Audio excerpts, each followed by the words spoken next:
Okay, thanks. Okay. All right, just so we'll just start here. If the people are watching it, they'll just have to get confused about why it starts kind of 3 charts in. Today for our agenda, we're going to be looking at the different features as we have them within our software environment. The manage capabilities, the capabilities that we put in manage. There are some new capabilities in Retrieval. The browser interface, we've made some significant changes to that because we see more and more people, and because we've had more and more people are moving towards a browser-based user interface.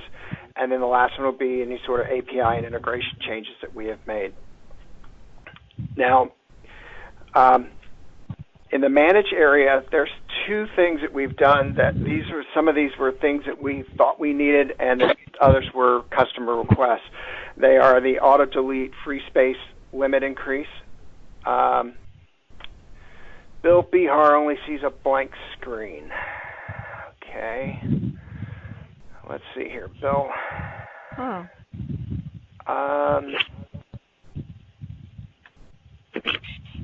I'm seeing the screen. Yeah. Gee, I don't. Well, let me see if I can figure this out.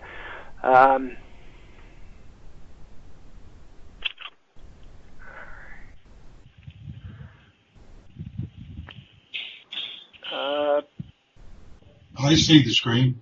You can see the. Can everybody else see the screen? I think, Bill, did you actually get on your computer?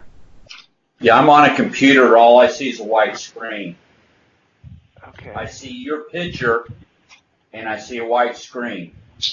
Okay. And Tom, his little screen's not lit up in blue like everybody else's. Okay. So his mic is on. Yep, I see that. His screen is just white. Yeah. And I'm looking at trying to. Okay.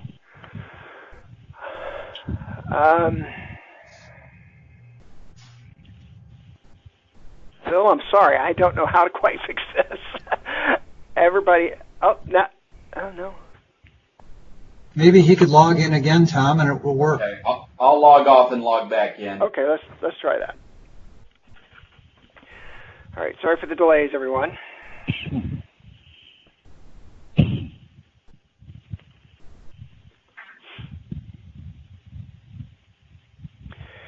All right, well, we'll keep moving and hopefully. So in the manage capability, we actually made a couple of changes in terms of the auto delete free space limit, and then we also added in a 30-minute increment for the replica time offset.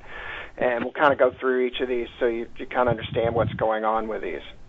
So the first one is the auto delete free space. Originally, it was set at 64 gigabits. Now, the thing is that a lot more systems are using high drive storage volumes, and so there is a need to maybe not purge as often to get the free space. So we actually have set that you can now purge at greater than 64 gigabits. So you can set that purge mount at a much higher level than it was before. This is definitely an advantage for those people who are doing high volumes. Then the 30-minute replica time offset. All right, Bill came back on. He said he couldn't. Again, it says it said can't see.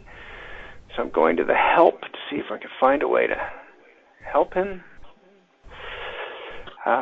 Anyway, so a 30-minute replica time offset.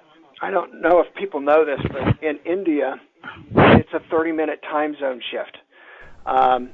There's also a 30-minute time zone shift in Adelaide, Australia. And I don't think there are any 30-minute time shifts in the U.S. or Canada, but this was something we went ahead and added just in case that type of environment shows up somewhere. There's a lot of this is for international opportunities, so that we can handle those time zones that differ by less than an hour. And the change is, instead of doing the offset in hours, we've turned it into minutes. Now, if you upgrade the system and you had it set for 2 hours, it will automatically reset to 120 minutes when you make the upgrade. From here on out, you actually have to put in 1 hour would be 60, 2 hours 120, etc. Just so you're aware of that. The next area that we've made some changes is in retrieval.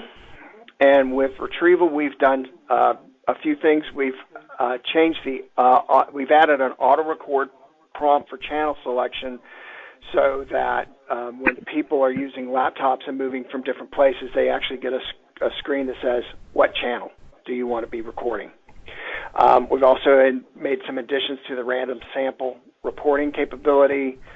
We've changed the bit rate when accessing media through API, and then we've had new date, time, and period fields for 15 and 30-minute increments. And we'll go through each one of these just so everyone's clear.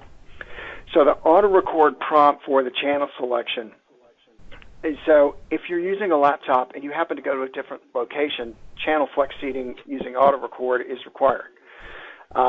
So users now, when they go on, will actually select the channel they wish to be recorded on as they're in these different locations. So when they launch their application, the auto-record task will prompt the user for the channel selection, and then this is done through a drop-down menu, which will be available so the user can pick their station that they want to do at. So this adds more flexibility for anyone who happens to be moving around and they have to actually be recorded. Then in the random sampling reporting, now if you're in a high call volume environment, you can manage. You should be able to monitor a fraction of the calls and be able to keep multiple segments within the same attachment. So what happens is the system actually, when you're doing the screen capture, it captures 100% of the calls, and those files are stored in recording group A for 1 or 2 day retention.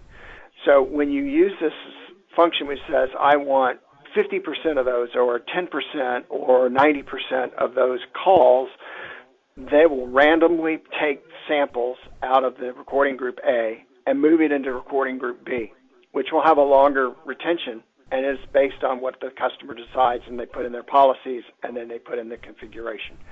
So this allows them to be flexible with the amount of random samples that they do for screen capture.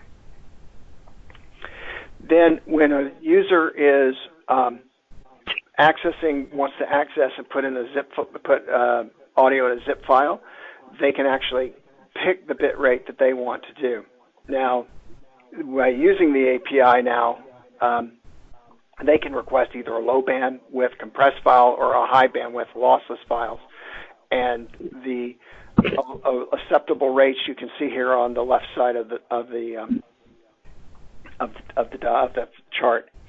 So it gives them the ability to pick what they want, and when they put it in that, and then they download it into that zip file, that can be used for later playback.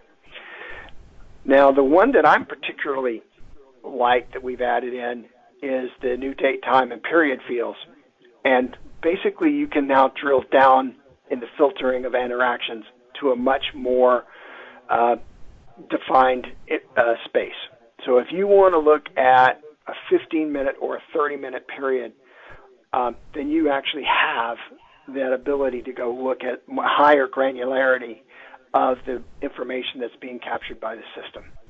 So it adds 2 new time intervals to the retrieval, and so you can do date time at 15 or 30 minute, you can do period at 15 or 30 minute, and you do period hour at 15 or 30 minutes.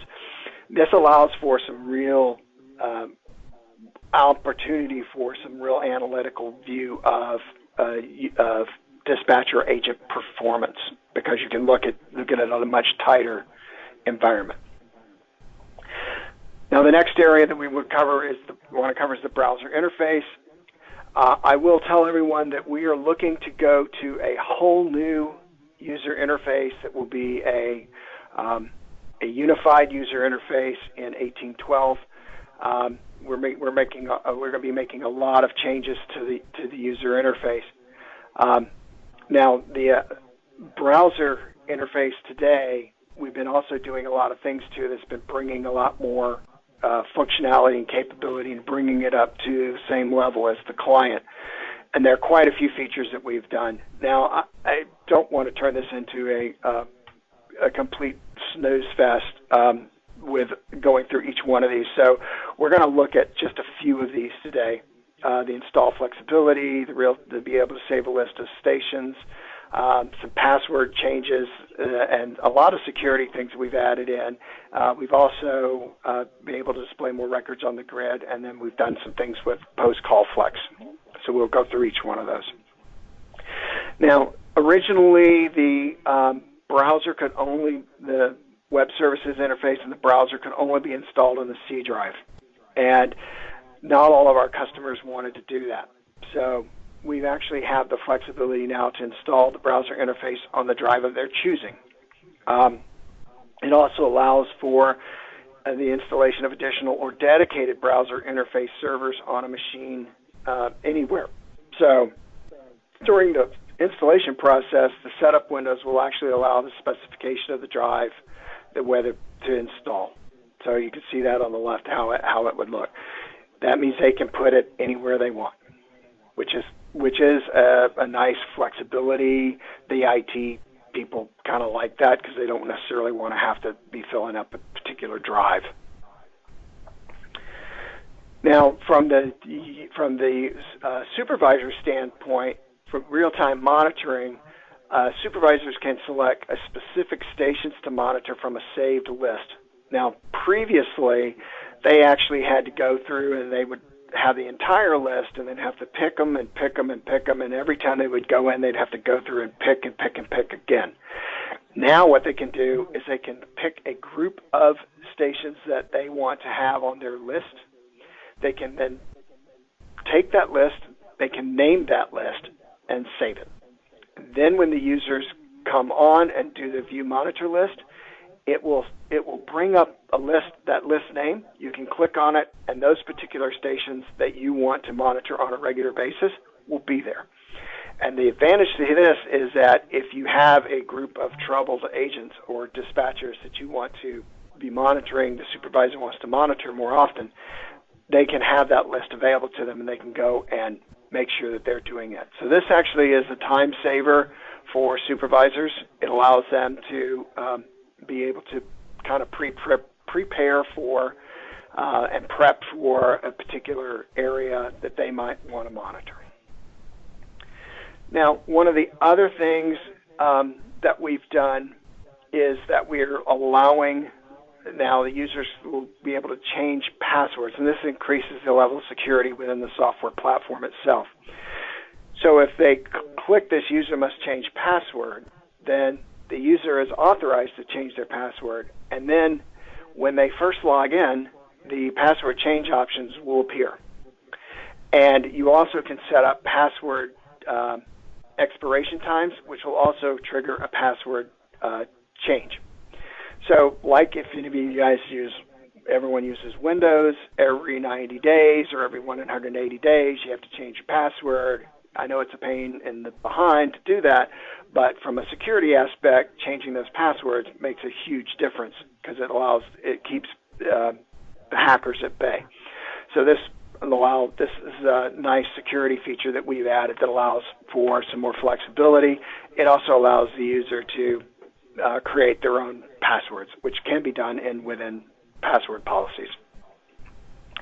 Now, also for some purposes of liability, we've added in the user agreement at the front end. So the user agreement has to be accepted for system use. So when someone comes in for that first time, there'll be the warning banner comes up as a part of the system login and says, I accept. So now you have a record that they have accepted. Who someone has joined can't see, so we're going to help them. So now actually you have a record of they've accepted the user agreement. And so, this user agreement is there, and any system accessing the database and the platform will receive this banner. So this is a good liability control feature that we've added for the purposes, especially when you're using browsers. This is an important piece of the puzzle to have for the overall security of the system. The next one is multi-factor authentication. Now, you'll see down in the bottom left there can be a two-factor authentication code. So you can either use a shared key or an authenticator app to provide an additional level of security. It might be that they have to do QR scanning up there with their phone to get that code, and then they have to put the code in the two-factor authentication code. This allows for a higher degree of security getting into the system.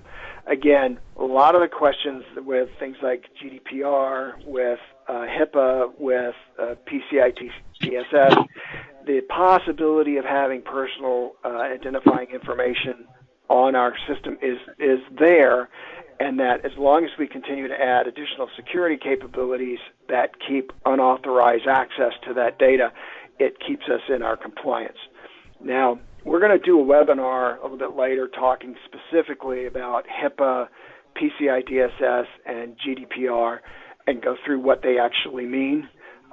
One of the things that we would like to do, if you have specific customers or specific states that have certain requirements that are for privacy purposes or data privacy purposes, would love to hear about those. We'll be glad to add that into the webinar and then explain how our system is able to meet those standards.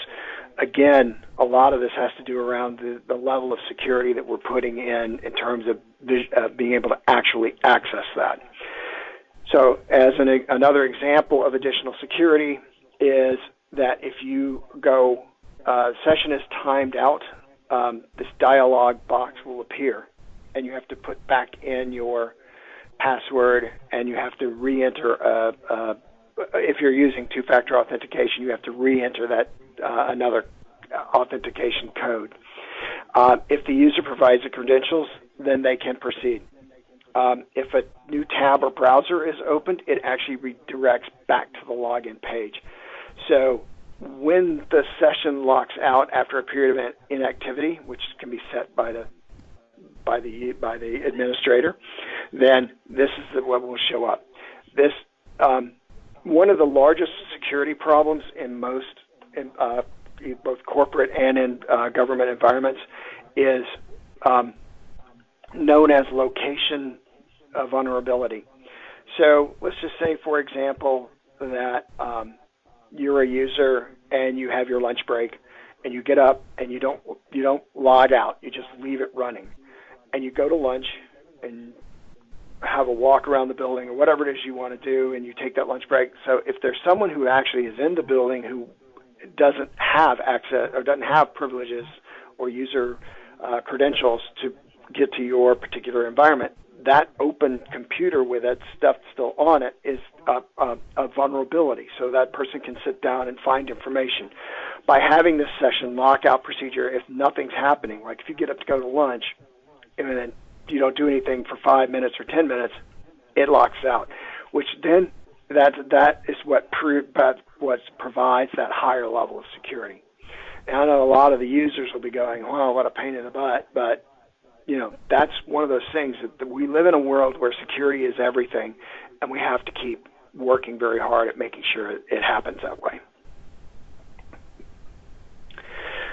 Some things that we've done to just from a visual point of view, we've added more records on the grid. So we've actually reduced some of the space by the menu at the top and allows you to get more items within the grid. Obviously, more interactions on the grid means less scrolling, so it's easier to find things faster. And then finally, you can add a post-call flex station to a grading form.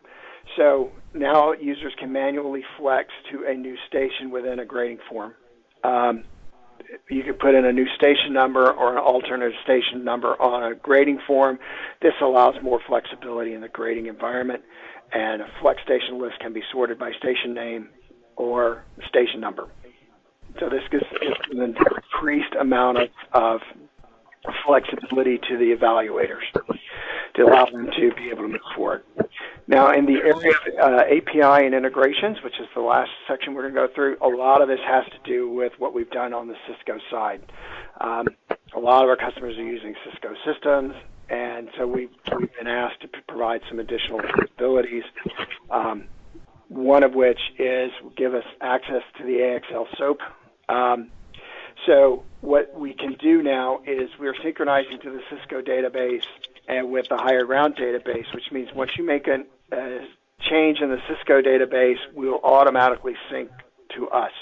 So using the AXL SOAP as a provisioning API, whatever changes in Cisco automatically propagated to our system. So you only have to do it once. So there's no double entry.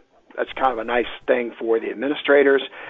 And then on the other side, we've actually added UCCX CTI integration for CSQ information. A contact service queue names, phone events, agent states, and caller identification. These are all things that the Unified Contact Center Express has in the CTI, and by bringing that metadata down to our database, we increase the capability of doing analytics of everything that we've captured by using the CSQ information. So those are the big things that we've done in 1804. Are there any questions at this time?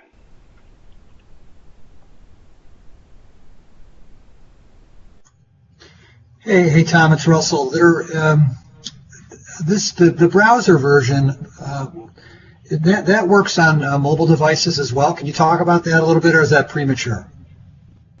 I will tell you that you can use the browser interface on a mobile device through Chrome or Firefox. It does not scale well on a phone. It will scale on a tablet very nicely. It does not scale well on a phone. Now, what we are going to do is, with the next user interface, is that we're looking very hard at using widgets, and you will actually be able to create user-defined layouts, and you'll actually be able to put various widgets. Now, those widgets can be resized more easily in a mobile environment, so that new user interface using widgets, you can maybe call one, this is my mobile page, and then when you're looking at it on a phone, you can pull up your mobile page, and you'll actually have it set up in a way that makes it very easy for you to see multiple fields of information. But as it stands today, the browser-based user interface will work well on a tablet, not as well on a mobile phone. It does work. It's just very hard. It's a lot of scrolling side to side and up and down. Makes sense just because of the real estate. Right. Yeah. Thank you, Tom. So Matt asked a question: is this release out now? Yes, it is. It is available, and so you can work with client support if you need to have a customer that needs to be upgraded, or if you have a new customer, you can work with them to be able to use 1804 as the primary capability. You're welcome, Matt. Any other questions?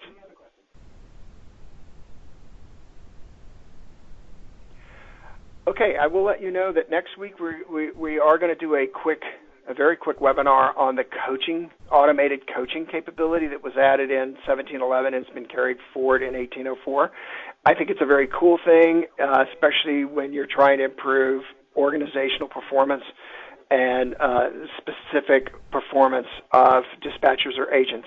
So that's next week at this time. It's on the same type of environment, so hopefully everyone will be available to come listen in. It will be a little quicker than this one. There's not as much information, and we'll actually go through and show everyone how it works, what it provides, and then how you would actually go through kind of configuring it. But not to the detail that you would if you were working with an installer or client support, but at least enough so that you understand the basics of how this works. Matt is typing another message, so I'm going to see what he has to say. He says he really likes these webinars. Thank you, Matt. We're going to try to do as many of these as we can to try to get as much information out as possible. Okay. I'm going to stop the sharing now because we've reached the end. Are there any other questions?